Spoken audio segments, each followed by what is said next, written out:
Hello and welcome! Today on the channel we're going to be doing some of my favorite Pilates inspired hip mobility exercises that are going to help you get your splits, have flexible and strong hips and hamstrings, and just overall build some much needed strength and mobility into an area that we often don't get. So for this one, you're going to go ahead and meet me on the ground, and all you're going to need for today is just a mat and your body.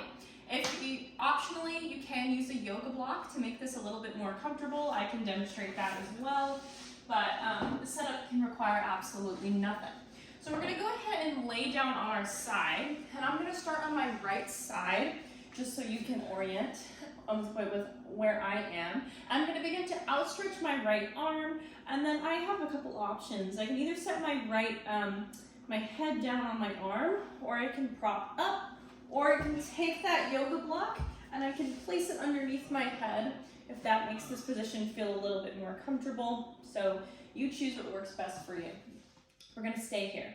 All right, so I'm down on my side, my head is on my arm, and then I'm going to begin to stack my legs. My feet and my knees are going to come together, and I'm going to send my feet so they're in line with my hips, and my knees are a little bit out in front of me.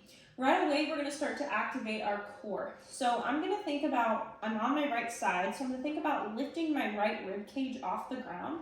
It might not lift off the ground, but what you're looking for is some engagement in our abdominal muscles, our obliques on this right side that feels like it's tightening, or again, it could be lifting as well. From there, you're going to go ahead and begin to hover that top leg, send it out nice and straight. The left hand can come to the ground in front of that, front of your body to help give you a little bit more stability.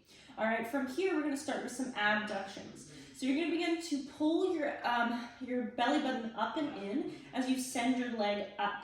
The whole time, we're keeping this activation through the right ribs closest to the ground. So you're going to do somewhere between 7 to 20 of these. Nice and slow, the belly button is pulling in and up, the core is engaging as the leg is going out. As we work on some hip abduction.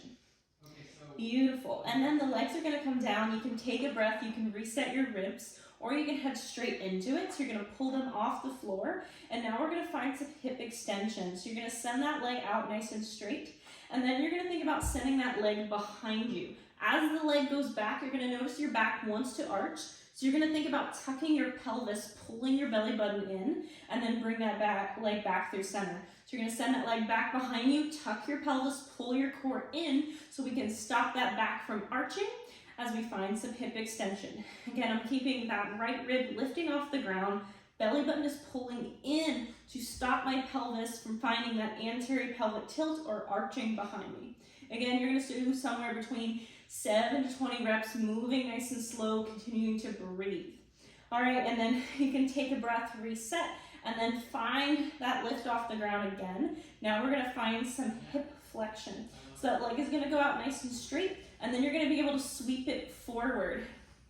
As we do this, your tailbone is going to want to tuck, so we're going to try to minimize that. So you're just trying to keep that pelvis neutral. You can put your hand on your hips and think about engaging your core, keeping that pelvis still so you're not tucking under with it, finding a posterior tilt. So it's that opposite motion that we were doing first from the extension. So this time we're trying to fight posterior, trying to stop the tailbone from tucking instead of arching. And again, do somewhere between 7 to 20 reps, moving nice and slowly. Beautiful. And then this last one here, I'm just going to keep that right rib lifting off the ground. This one is called the Charleston, or so I've heard. And you're going to lift that leg, keeping it nice and bent, and then we're going to begin to rotate. I'm going to keep my hand on this top hip so it stays nice and still. And then you're going to begin to tap knee to knee, heel to heel, keeping that pelvis still. We're trying to minimize any shifting going on in our pelvis, and this rotation is just happening in our hip.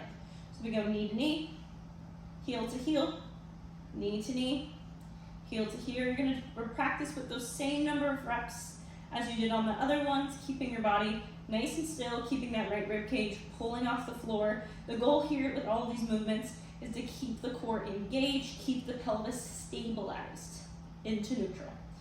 and then go ahead and take a break. You're gonna swing your legs around, do that same thing, repeat the same process on the left side. And these can be performed for a set or two, maybe up to 3, taking rest in between so we maximize the strength gains. I like to add some stuff like this in before I'm training for any kind of splits or flexibility exercises involving my hamstrings. Also, it's a great thing to do to check in with your hip mobility because we're really able to feel the position of our pelvis, and we're never going to be able to unlock certain ranges of motion with our hips if we can't achieve pelvis stability. We'll end up using our lower back to extend or tucking our tailbone under and creating that lovely butt weak if we don't have control of our pelvis. So these drills alone can help you build that awareness that you can take into any of your lifts at all that are a little bit more advanced. So let me know what you thought in the comments. Let me know if you're also working on your hip mobility and hamstring flexibility, and subscribe to the channel for more. Bye-bye.